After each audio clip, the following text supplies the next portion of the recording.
Good afternoon, everyone. I hope you had a great time at our keynote session because that was so exciting and so interesting and different. But now we are going to jump into our afternoon's leadership session with IamAlnoor Damji. IamAlnoor Damji prides himself to be a relentless architect of possibility. How cool is that nickname, right? He has a track record of moving and inspiring his audience that they can then move from adversity to triumph, micro steps to massive impact. Adversity is inevitable. Resilience, however, is not. IamAlnoor shares how we can not only bounce back, but bounce forward by finding the light, which is the meaning of his name, even in the darkest places. So if you want to ask questions, make sure you ask it in the Q&A function in the WOOHHOO app, just like the other sessions, and we will address it at the end of the session. Do not use any of the chat functions or raise hand functions on Zoom itself. Stick to WOOHHOO, and at the end, rate the session. So without further delay, I am welcoming IamAlnoor. Off to you, IamAlnoor. Thank you ever so much for that warm, wonderful welcome. It is such a delight. I'd like to welcome all the speakers, all the participants, and the organizing committee for the great work they've done. Before I begin, what I'd love to do is I would like you to take a couple moments and go to the poll that is for this session. I would like to look at what you have for what is one word that describes the past 20 months. I would love you to do that. And then after that, if you could please do how psychological safe do you feel to share what you're going through. I'm going to give you a couple moments to see this.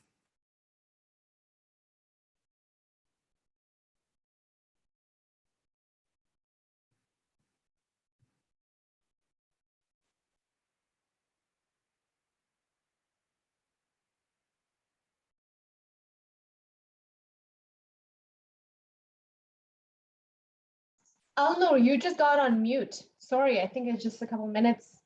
You went on mute.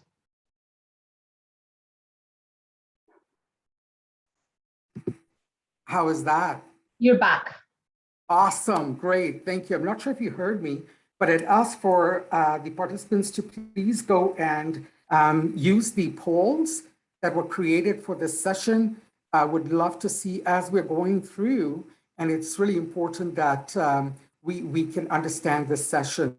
So as 2020 started, we had to rush and get our masks on, and then we were like told, oh, we need sanitizers, and then you're juggling at home with kids and parents with the sandwich generation, and then comes the passport, the vaccination passport, and you're juggling.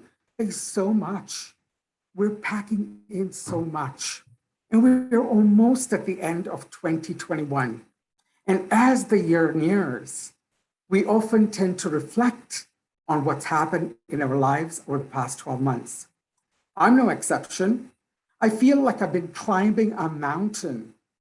However, looking back, I know I was surprised to see the challenges I've overcome and the way we've dealt with hardship, when in fact, our capacity for resilience shouldn't be a surprise at all. So looking back, I was born in Kenya, East Africa, and I came to the family after 17 years of a child being born. And I remember I was told that there was a huge amount of celebration because it was a male child, and in my culture that is celebrated. Why not celebrate all children? After me, I have two younger siblings. However, there was challenges that were going on. We were living with my aunt at that time. My parents, my younger siblings and I were in one room at the end of the apartment. And so shortly after, my aunt put a down payment and we moved to an apartment right next door to mosque. And I was 6 years at that time when I was sent back to live with my aunt. And I wondered, what had I done wrong? I wondered, where had I made a mistake that I was not loved? And those were the narratives that were going on in my mind at the age of 6. And I started looking for love because I felt empty. I didn't feel psychologically safe. I, at the age of 6, did not know what boundaries were. And so, at the age of 8, I was then asked by a male, he was about 20, 22 years old. He said, "Alnoor, come to the room downstairs. I've got these books I'd like to share." I'm like, "Oh, a friend. Oh my gosh, he's showing attention to me. I am loved." So I followed him down to that room. And over the few weeks, there were books around biology, geography, and everything. And then it started. It started with that sexual abuse right there in the mosque downstairs. And it went on for months. I did not know where to turn to because at the age of 8, I did not know who I could share, not with my parents, not with my teachers, not with my extended family members, not with my friends. And the narrative was, I have done something wrong. And I needed to find love some more. And I turned to food. I turned to this addiction to food. Fast forward to 2009. I was now over 385 pounds. This picture right here is 2010. It's with my older son. And I remember in 2009, we'd gone to Cuba. And my son came running up to me and says, Papa, please, let's play ball. So I got up to move. And I was exhausted and sat back down. Right away, the voices in my head. Shame. You're a loser. You're not a good dad. Your son wants to play and you can't even do this. That was that narrative. When I came back after that vacation, I ran into my dear friend Shabu. Shabu is legally blind. He had returned from East Africa, where I'm from, and he had summited Mount Kilimanjaro. This gentleman mountain bikes, he cooks, he bakes. And I said, "Shabu, how? Why?" And he said, "I believe I can. I believe I can. I believe I can." And that is how I started my journey of one micro step at a time. And I changed that scripting to I be. Be in the moment. Be you. Believe. Live, Alnoor. Live. Live purposefully. Live joyfully. And then I started my weight loss journey. And this was in 2012. Here I am with my younger son. By now I'd lost about 25 pounds or so. But I was still failing. And in that failure, I kept on punishing myself, saying, I'm a loser. Now, the thing with this is that my trust radius was not that great. I was still holding on to my past traumas as my narrative. Now, I know that the wound wasn't my fault. However, I can take a step back. In taking an objective observer, I know I have the freedom of choice, the freedom of rewriting that story. And that happens by ABC. And what does that mean? Is that when we have these stories that are going on in our minds, we are feeling like we are chained to these stories. And the thing about these stories is that they keep on helping us to focus, expecting the worst, assuming that life is fair, unfair, assuming blame on others or on self. With all that's happening in my life, I needed to own who I am, own my stories, and own my failures. Why is the world against me? No, that is what I used to think. It's what's happening for me. And that negative scripting is part of cognitive behavior therapy. And the thing about this is when a situation happens, it can impact our behaviors. And from there, it could be our thoughts, our emotions, our physical feelings. So what's going on right now in the world? COVID, the Delta variant. We're afraid to go out. We're afraid to go to work. We're juggling with these kids at home or sandwich generation parents and so many things. And there could be layoffs. And when this happens, the thoughts could be, I am not good enough. The emotion would be, I feel worthless. I get anxious. And from there, the behavior becomes withdrawal. And from withdrawal, it becomes physical. We feel tired. We feel like we're not able to function. We either stop eating or we start consuming and we start packing on. I remember at the beginning of COVID, lots of people were posting these pictures about the foods they were cooking and baking these breads, and there was a shortage of yeast in the world. Now, all of these things were really impacting, and that cycle starts spinning, and it starts spinning in circles. But there's one thing you can do to stop that, and you can focus on what you can change. And that happens with ABC, awareness before change.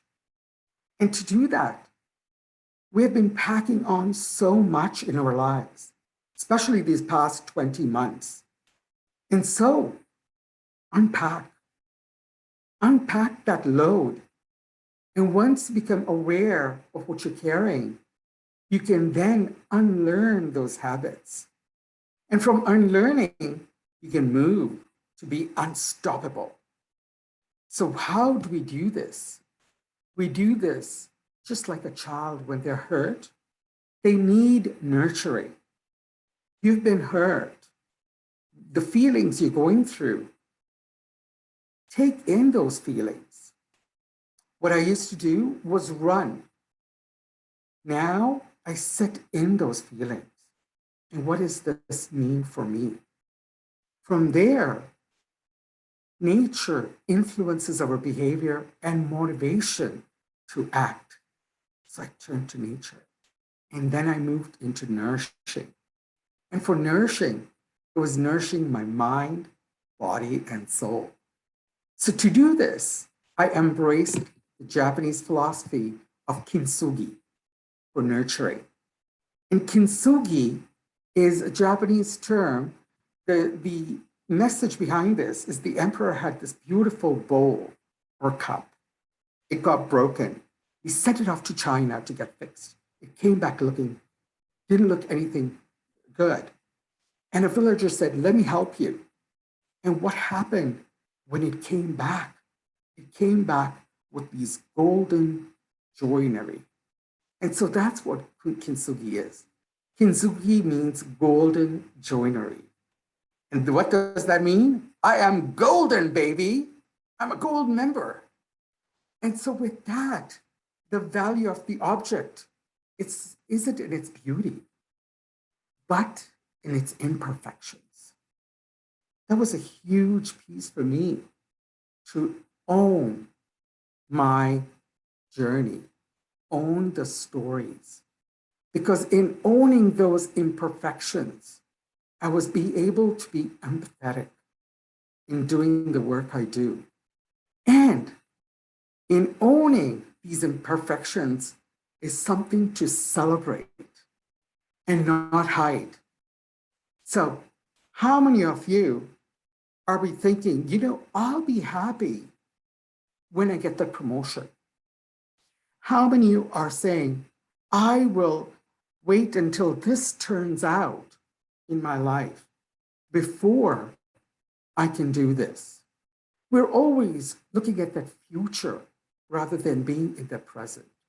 And we believe at a subconscious level that happiness is conditional. But what it is when we just be. and go with the flow. That's where the beauty is. And from there, I love this quote, the Rumi quote. The wound is where is the place where the light enters you. And that is the meaning of my name. And as I've mentioned before, that when stress happens, when things go awry, the amygdala is screaming. It would be fight or flight. And in my case, it used to be always flight. I would run. Imagine running at over 385 pounds. You know the Shakira song, Hips Don't Lie? She stole that from me. Yes. So what I had to do in this case was CBT, cognitive behavior therapy. By changing the perception, by leaning in, because there is a message in the mess. When we run, we're not stepping in, because what happens is that these messages come back in different bodies to teach us. When I stood and faced that music, I was able to say, okay, this is what it's teaching me. And that is how we can move to the innovative mindset. For the innovative leader, innovation comes when we feel safe to show up as our whole selves, show up integrating our personal values, our quirks and personalities. By now, you can tell my personality is something that is, I like to color outside the lines. And so challenge yourself when you come through adversity. And so facing that, I decided now I needed to face the other stories I told myself. ABC, awareness before change. Changing what wasn't working. Because what I used to do when stress happens was either run, flee, or go to the bad habits. And that was eating. And what Dr. Caroline Leaf says, that it takes 63 days for new neural pathways to form. Those are those brain pathways. Because if you're doing something one way, you keep on doing it. And so how she describes it is that when you start changing your behaviors, it starts at the root. And slowly that root starts to flourish. And from there, as you keep going, it goes into the trunk to strengthen it. And as you keep growing, it starts out with a branch, a twig, and a leaf forms. And from a leaf, other stems form, other branches form. And soon that tree is full of leaves. And this is Shinrin Yuko, which is the next Japanese phrase that I'd like to share with you. And what Shinrin Yuko means is forest bathing. All right, this is not me getting naked and going and hugging trees. Get that mental picture out of your mind. So what this is that when we are changing our behaviors, so many times we say, okay, I'm going to do this, this, this. For example, when I was losing weight, wanted to lose weight, it was not that I was going to go on a diet. By the way, diet is a 4-letter word, and it's die with a T. No, it was lifestyle change. So it started with walking. And from there, I was able to move to other lifestyle changes. So chunking is to break things down into smaller, bite-sized pieces. How do you eat a pumpkin? One bite at a time. And so from there, I was also told, IamAlnoor, run. Your body will speak to you. You know what my body said? IamAlnoor, what are you doing? You want to get us both killed? Where I'm saying by this is that do what serves you. As an extrovert, I love connecting with people, and that's where I get my energies from. Going to the gym wasn't that same kind of feeling. I used all my split personalities, and what they were saying back to me wasn't funny. So what I did was I decided to go for Zumba. I even remember at 385 pounds with our celebrations, I loved music and dancing, and I would be moving, possessed with this music. And people would be like, you can move. Yes. Now, mind you, when I got off the dance floor to walk, I was walking crippled. But what this is that movement is medicine. And researchers at the Austria's University of Graz analyzed the impact of regular exercise on the human imagination. And they found a clear relationship between healthy lifestyles, positive mood, and innovative thinking. And that is what this session is about. With each, we interbreath with the rainforest. We drink from the oceans. They are part of our own body. In going into nature, going and exercising in the way will help us to be more innovative. It will help us to be creative. And that is the top skill, according to LinkedIn. And that is what employers are looking for. And so with that, I was able to then move into the next phase in looking at prioritizing. Climbing mountains needs preparation. Coloring outside the lines, if you've not been doing that, because that's where you'll be creative. You'll be able to shift those perspectives. There's the African proverb. And you know what it says? It says, when you want to go fast, go alone. But when you want to go far, go together. Now, this means surrounding yourself with people that are going to help you. If you're in North America, or even when I used to live in China, they had dandelions there. And the immediate reaction in the yards would be to pull those dandelions out. However, when we're not working at that root level, these behaviors keep coming back. And so for me, that meant opening my trust radius. At the age of 8, that was shattered. And so I remember this picture. This is about 6 years ago. I had summited my first mountain. And at that time, I could have not done it without a tribe. And it's so important to nurture, to weed, and to tend to your garden. Because there are times when the people you are with will be not lifting you up, they will pull you down.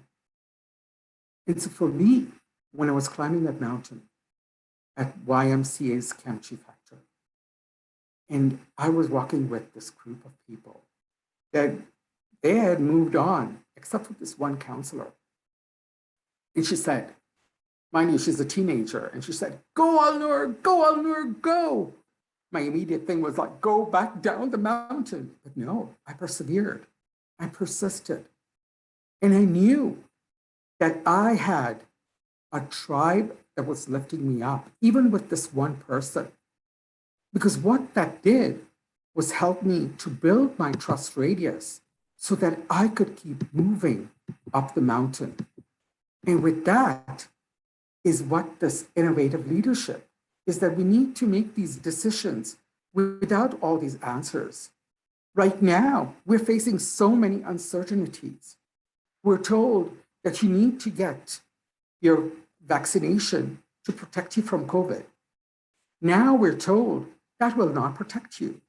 You need the booster shot. There are so many things that are coming at us.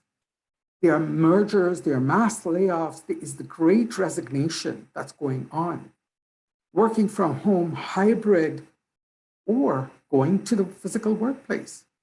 And so we have to make these decisions without having these answers. And doing that by identifying and quickly addressing new opportunities in the areas that are being created by the changing landscape. And so reevaluating the innovation portfolio and ensuring resources are allocated appropriately is where I would like you to think about when you go back to your workplaces. And building that foundation, the foundation for the post-crisis growth in order to remain competitive in the recovery period. And from there, I moved on to my third Japanese philosophy. And this is Ikigai. Can you all say Ikigai? Oh, I know I can't hear you, but I feel that energy. And you know what it felt like? When I was dating and I was called Ikigai. So what this is the third Japanese philosophy, is finding your purpose. And there's this beautiful Venn diagram that was created. And usually people talk about that this is for careers. What are you good at? What you love? What the world needs? And what you get paid for. And when you put all of these together, that's your Ikigai. Now, many of you are working in positions that are not where you had initially started your career. This could be that stepping stone. This could be something that you do not enjoy doing. But what can you do to find that purpose each and every day? That when you wake up, you say, yes, today I am going to make a difference. And when you can do that is when you find the meaning behind what you're doing. And when you find that meaning of making that difference, that is when you know that you are making that difference and you matter. So it helps us to be resilient.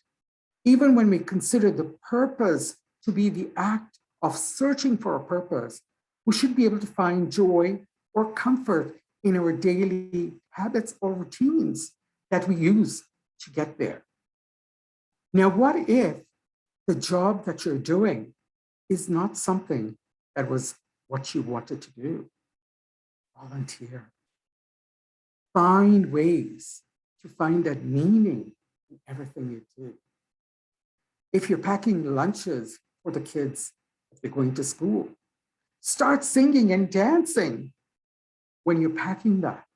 In every small task is something that we can do to really find that joy. What is that one thing you can control to find your Ikigai? Because it is possible. To find your North Star, you are here to take all your talents, your gifts, your skills, your passion, and your purpose, and streak to the sky of life like a beautiful glowing star, John Asseroff. Because you know what? You are a star. You have been through so much. And to do that is to find your why. And that is what Simon Sinek says, is to find your why. Your how, you will get there. So looking at that vision clarity, looking at what is your legacy? What is your purpose? And be great. And by being great, you will empower others. But you know what? Is many times we go to these conferences and we get empowered and we get motivated. And you know what? That lasts for maybe about a week or 2 weeks. But the more I keep on doing this, by empowering others, I'm empowering myself. I'm empowering myself by saying, go ALNOOR, go ALNOOR, go ALNOOR. And what I do is that once I started to do more of what I liked, is that I love delivering workshops because I was sharing my story. I was sharing open, authentic, and vulnerable. And what that did was it made others feel I am not alone. So in 2014, I was delivering a workshop as a volunteer for the Aga Khan Prairies Council. And the board had newly formed and delivered personality dimensions. And personality dimensions, knowing yourself so you know others. And I remember the health board chair came up to me one day after Mons. She said, "IamAlnoor, I've been thinking about that presentation. You have a way of connecting with audiences.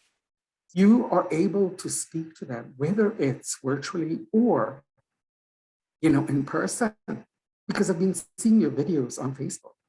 Have you considered mental health as something that you would consider doing?" I was like, interesting, tell me more.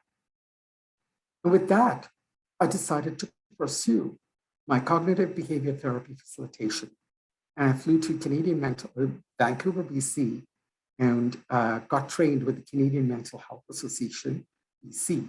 And I started delivering these back in 2014. And within a year and a half, the national leader for mental health with the Aga Khan Health Board reached out to me on a call. And she said, "IamAlnoor," and I was like, "Oh, wow, this is the national leader for the program." And I started chatting with her, small talk, and suddenly she said, "IamAlnoor, by the way, I have somebody on the line." My heart sank. Oh my God, what did I do?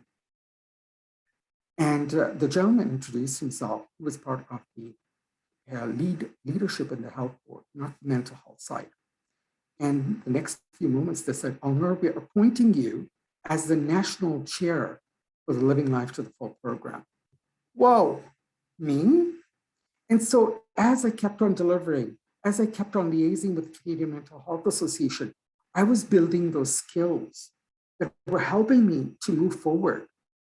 I was doing what I loved. I was also doing what the world needed, because people came up to me after my sessions and used to say, "I could not speak up in the class, but what you said has helped me to move forward in wanting to do these. Can you be my accountability partner?" So over the 8 weeks, without letting the other participants know, I was their accountability partner. And that helped me to pursue my education in coaching and counseling. That this year, I became a certified flourishing life coach, helping individuals to move past and look at creating that psychological safety. Our speaker, Tino, talked about that. And when you feel safe, you feel that you can speak. And that was one of the questions in the poll. And so from there, I was able to do more what I loved. It started out as a volunteer. And soon I was being asked by conferences and organizations to come in and deliver sessions, because we all could use these toolkits. And that is the thing about innovative leadership, is that be a continuous learner. Take every opportunity you can get. When you are taking on a certification, put that on LinkedIn. Celebrate that you did that. Because you know what? When you show up and when you show that you are celebrating what you're doing, it will lead others to you. Many of you have been laid off, and using that as a platform to find jobs is one way to do it without saying, "Hey, I need a job." Who here doesn't need a job? So many times I'm being approached as a career strategist, as a workplace coach on how to help move up in the careers. But that job is not of that coach. It is of the person who is wanting that. With that, I would like to move to this quote, and I love this so much. It's by Viktor Frankl. It's what he says: "Everything can be taken from you, man, but one thing, the last of the human freedoms, is to choose one's attitude in any given set of circumstances, to choose one's own way." And Viktor Frankl, he's the individual who was in the concentration camps. And he found that meaning, that purpose. And so many times, I love this image right here of this little child in this superhero outfit. We're always looking for heroes. We're always looking for those motivational speakers and all of that. However, who be your hero? Go look in the mirror. There go your hero. This is a very popular song by Kendrick Lamar and The Weeknd. You know what it showed me? That I am not strong because of my adversity. I am strong because I had to claw out of the darkness each and every time. And yes, I had PTSD, but you know what? I had the pen to rewrite my story. I knew that I could take steps when I felt I was not mattering. I did not matter. I was not seen. I was not heard, because that was the narrative since the age of 6, with that attachment injury, being sent to my aunt's place to live. And then with the repeated abuses, that I did not create those boundaries. So looking at now how I look at this in that post-traumatic growth phase is that these boundaries are bridges to connect to my tribe. Because bravery rises when we feel seen, we feel heard, and we matter. Zach Mercurio is famous for talking about matter. And so there is the post-traumatic growth inventory that I will share with you before I go to what Zach Mercurio said. And what it is that when we are going through with life, and when these things happen, we can start looking at how are we relating to others? And when we are relating to others, are we showing up as a whole authentic self? Are we able to express our emotions? Growing up as a male child, I was told that your feelings should not be seen. You're a boy, pull your pants up. You're not supposed to cry. Wow. These are the stories that are being told. Boys and men are supposed to cry. And when we show up authentically, others can understand and they can show up too by being able to relate. From there, I moved to a possibility, new possibilities. When I said I can't, the word also, it's impossible, ripping out the "in" and saying it is possible. And that was done by taking on new courses, by taking on new certifications.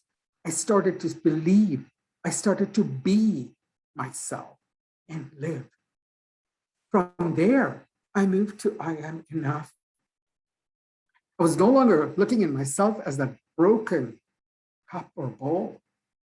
And I was looking at it that, you know what? I've discovered that I'm stronger than I thought I was, because when I climbed that mountain that I thought I couldn't, when I accomplished when I went through and learned a new skill that I thought I couldn't, I started to say, I'm enough. From there, I went into the spiritual growth and I went into my religious practices. Many of you may think like, oh my gosh, didn't his trauma also happen in a mosque? But that is not the reason of what that trauma was. It was a behavior of one human. And we don't call it a toxic person. We call the behavior toxic. So in shifting that perspective, in looking at it differently, I was able to go into mindfulness, breathing, being, and going with the flow. Because once we let go, I read this wonderful book, The Untethered Soul. It was such an incredible thing that when we hold on to things, we're carrying on, we're packing all of these. And if you ask me, how long can you hold this cup of chai for? 5 minutes, half an hour, because I love having conversations an hour without moving, but then it becomes heavy. So letting go, embracing spirituality, mindfulness, going into the forest, those are the things that can help you with that spiritual change. And from there, it was about appreciation. Appreciation of all these things that have happened, that were happening for me, that I could use to help myself to move forward. I could share these stories so that to know that we are not alone, that we matter. And when we matter, we start looking at the person in the eye when we're talking. I know I go to Starbucks and many times this is what people are doing. I have kids too. And it's like always on the phone. But look them in the eye. Listen instead of jumping on to provide that solution. Take time. Many times people, just when they're venting, they want to be heard. And you can say, I see you. I hear you. I hold space for you. Because that's all they're looking for. They're not looking for what you're telling them to do. They need to be seen and heard. And so how can you embrace this? Is I would like you to do a little bit of self-reflection right now. Alnoor, 10 minutes warning. Thank you, Sabahat. I would like you to take these self-reflection statements and put down on a piece of paper, if you have one, that where is that potential growth? That what has happened over the past 20 months, has this been no change, or you've had a great deal of crisis when you're looking at these 5 statements? So I'll give you a couple moments here.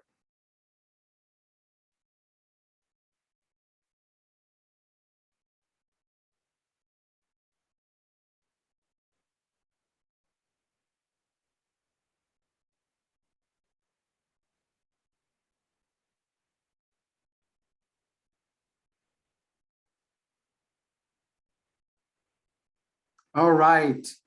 If you can put that down in your WOOHHOO chat, and then Sabahat will share that with me in a few moments.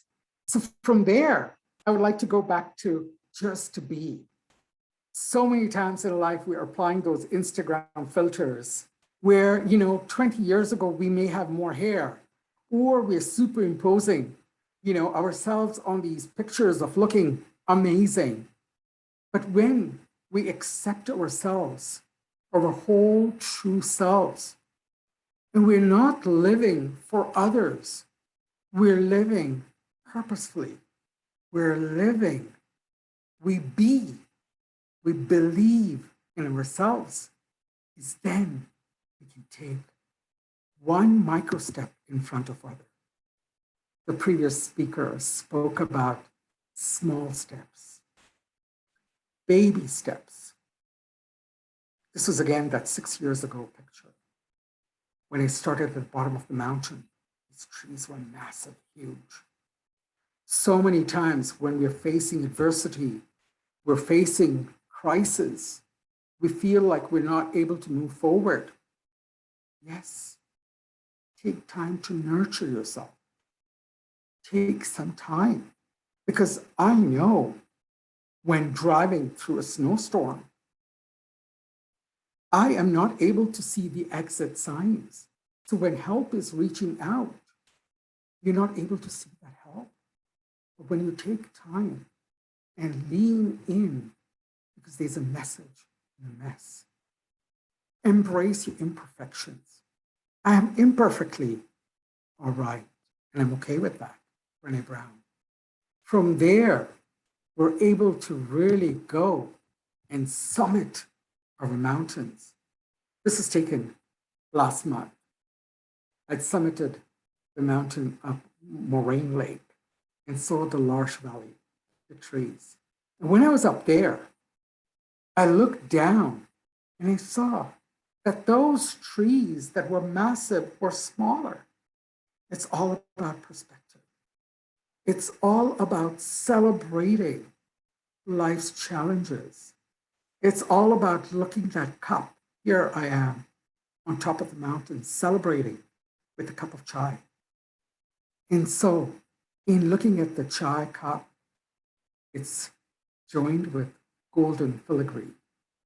And it's looking at it that, yes, I may not have been faster, but I did this, celebrating those things.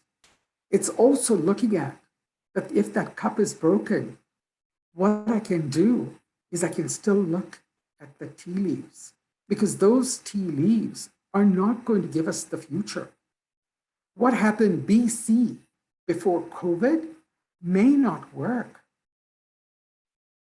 What we need to do is look at ABC, awareness before change, because that is how we can go through and look at the growth mindset.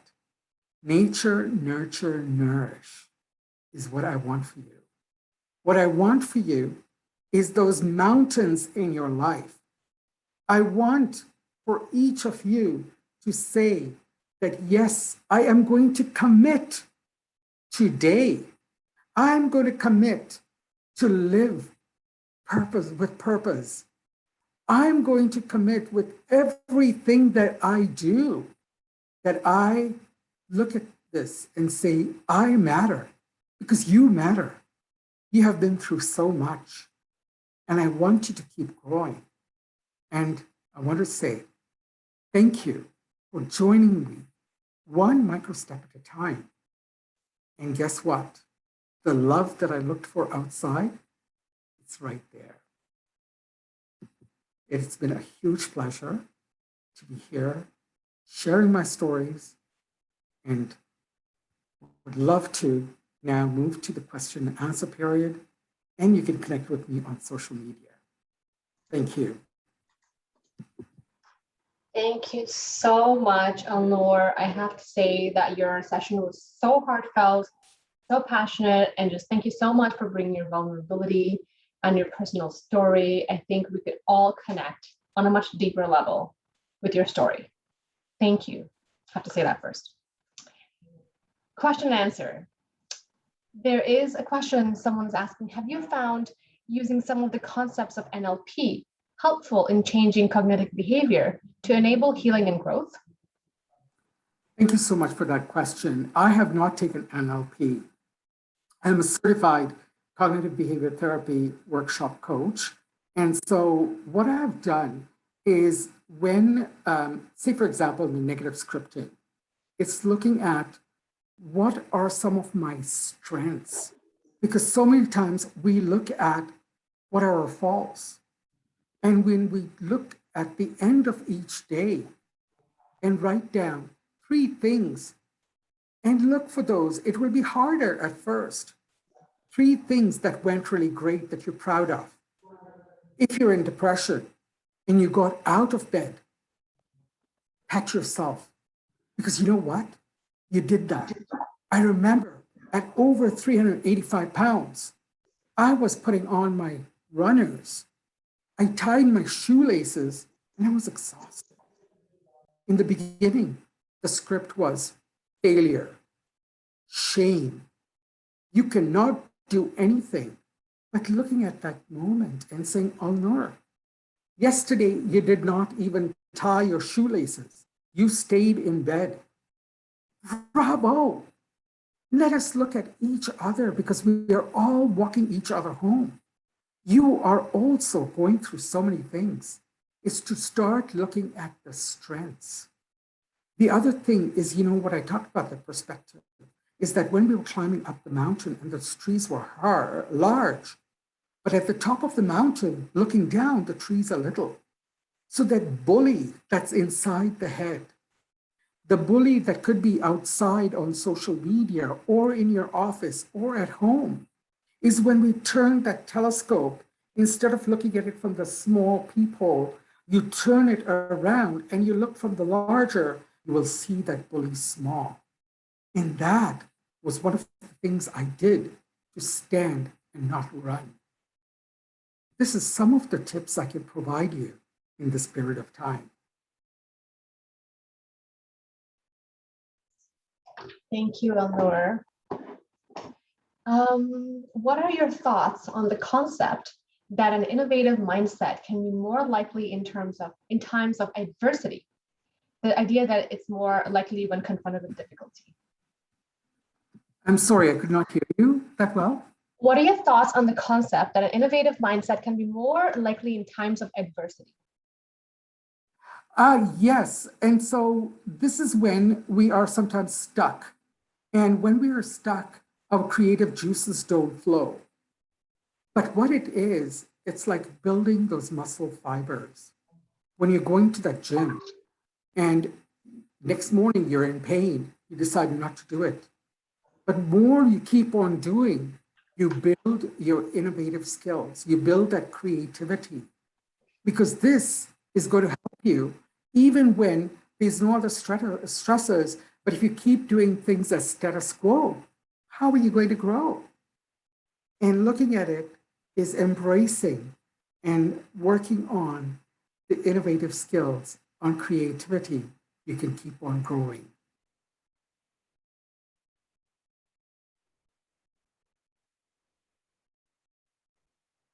Sorry. No worries. Is an innovative mindset about readiness for change, maybe? Essentially, is it about one's attitude? So true. And that is what I shared about that attitude piece, is that having that attitude of gratitude is where you can start. Is that even looking at it from the perspective of why is this happening to me? And it's teaching me where we can shift that attitude and shift that perspective. And we can really go into that growth mindset. And when I'm looking at the polling over here and seeing the words around the past 20 months has been challenging. That has come up a couple times at least. Languishing and change is that as we move forward, we will need to embrace the uncertainty and shifting our attitude to a growth mindset. And the final one, Alnoor, is Yes. Where do you find the strength in times of adversity? I love that question. I love teaching LinkedIn, and actually somebody sent me an email and it said that, Alnoor, I've been watching your posts for a while. Now that may be creepy. Now this individual was not my first degree connection. That means I was not connected. And he did mention on that email that yes, it may be creepy, but where I'm looking at is that I am proud of you. And he asked that same question, is that where do you find that strength? And when we stop and recognize other people, when we empower others, when we look deeply at their strengths, the warm fuzzies that come back make me want to keep on going forward more and more. So here I'm going to ask you, is that when you go back home today, look for one thing that you are proud of your partner, of your children, of your pet, of yourself. Write all over your bathroom mirror, I rock. I live today with purpose. Because when we keep on doing those things, that's also part of the cognitive behavior therapy piece, is writing all over your bathroom mirror, is those affirmation statements. And that can be difficult when you're in the crisis mode. But when we stop and open the door and go to help somebody, we're able to really bring that awareness that yes, there's so much more to life. Thank you for that question. I love that, Alnoor, and I love how you mentioned about writing on the bathroom mirrors, because I had once was going through a tough time about a couple of years back, and one of the things I did was make these little post-it notes with affirmations, many of them, and I would put them in my bathroom mirror, because if it was there, I would at least look at it twice a day, in the morning when I'm brushing my teeth and at night when I'm brushing my teeth. And it really, really sounds cheesy and silly, but actually it does help a lot just to reprogram your mindset a little bit. Yes, yes. Thank you so much for sharing that, Shabahat. And you know, it's not silly. It's because we're using those words to say it's silly. But when we change, because words matter, I am proud of you for doing that. And I empower you to keep on doing that still. And write down 3 things each day that have made that made it a great day. Well, thank you so much, Alnoor. I think those are the questions we had. I'm getting a lot of people in the chat saying this was such an engaging and important session, very inspiring. It's so genuine and helpful to hear how you have overcome obstacles. Thank you for this great session. Thank you so much for telling your story. So thank you, Alnoor, for being here, for being vulnerable, for being authentic, for sharing your story and having us here holding space for that. Thank you. Thank you guys and everybody else. Please, it was great that you guys joined and you guys engaged in the chat session. I'll see you at our next session. Bye now.